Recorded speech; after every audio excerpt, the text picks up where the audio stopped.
प्यारे दोस्तों, आज मैं आपको जो कहानी सुनाऊंगी वो कहानी होगी जादुई मेकअप की नदी की। तो चलिए दोस्तों, देखते हैं जादुई मेकअप की नदी की कहानी। एक बार की बात है कि किसी गांव में मोनिका नाम की एक लड़की रहती थी। मोनिका बहुत सांवली लड़की थी, जिसकी वजह से कोई उसे पसंद नहीं करता था।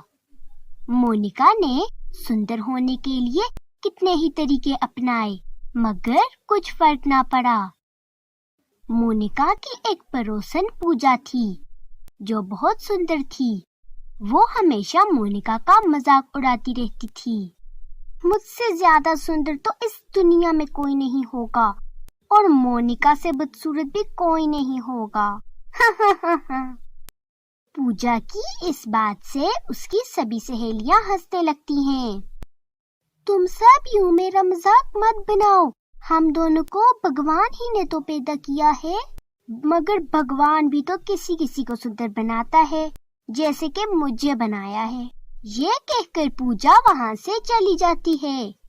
मोनिका बहुत उदास हो जाती है। मेरे सांवले रंग की वजह से कोई मुझे पसंद नहीं करता।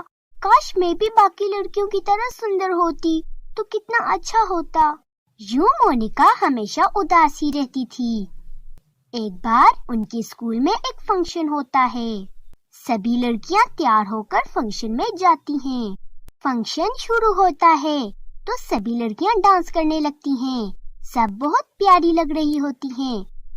फंक्शन के बाद पूजा सभी लड़कियों के सामने मोनिका से कहती है, अरे देखो देखो, इस मोनिका को देखो, आज के दिन भी ये मेकअप करके नहीं आई। अरे मोनिका, तुम्हें क्या पता कि तुम मेकअप के बगैर कितनी बदसूरत लगती हो। यूं सब लड़कियां मोनिका पर हंसने लगती हैं। मोनिका को बहुत दुख होता है। वो उदास होकर अपने घर आ जाती है। एक दिन मोनिका सोचती है, मुझे अपने सांवले रंग का कोई न कोई हल ढूंढना होगा, वरना ये गांव वाले यूं ही मेरा मजाक बनाते रहेंगे।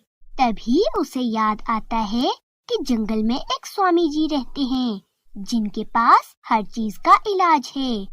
मोनिका स्वामी जी से मिलने जंगल की तरफ चली जाती है।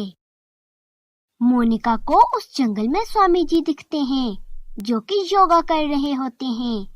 वो स्वामी जी के पास जाती है और उनसे कहती है, स्वामी जी, मुझे आपकी मदद चाहिए, क्या आप मेरी मदद करेंगे?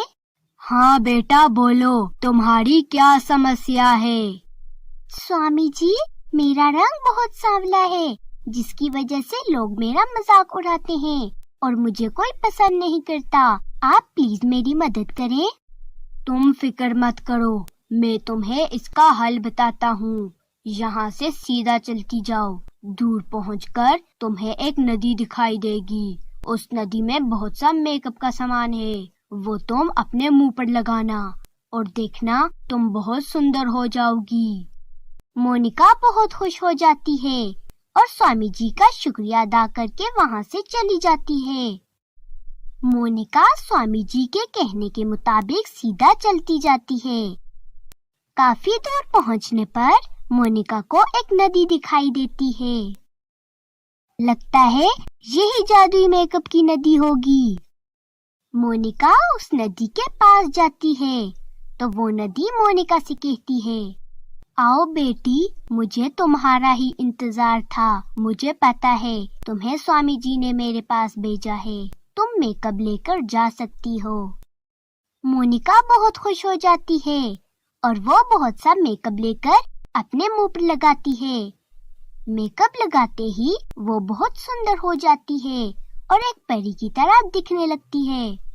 तुम्हारा बहुत बहुत शुक्रिया जादुई नदी, तुमने मेरी बहुत मदद की, मगर मुझे किसी को सबक भी सिखाना है, तुम इसमें मेरी मदद करो। फिर मोनिका सारी बात जादुई नदी को बताती है।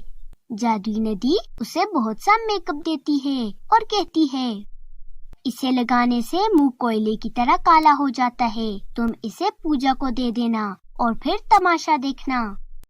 मोनिका उस मेकअप को लेकर वापस गांव आ जाती है। पूजा उसे देखकर चौंक जाती है। ये मोनिका की बच्ची एक ही पल में इतनी सुंदर कैसे हो गई?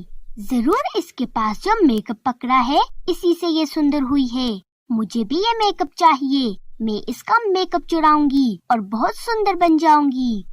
पूजा मोनिका के घर से उस मेकअप को चुरा लेती है और अपने घर ले जाकर अपने मुंह पर लगाती है।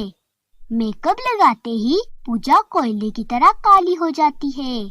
तब पूजा को अच्छा सबक मिलता है और मोनिका खुशी खुशी अपनी जिंदगी गुजारने लगती है।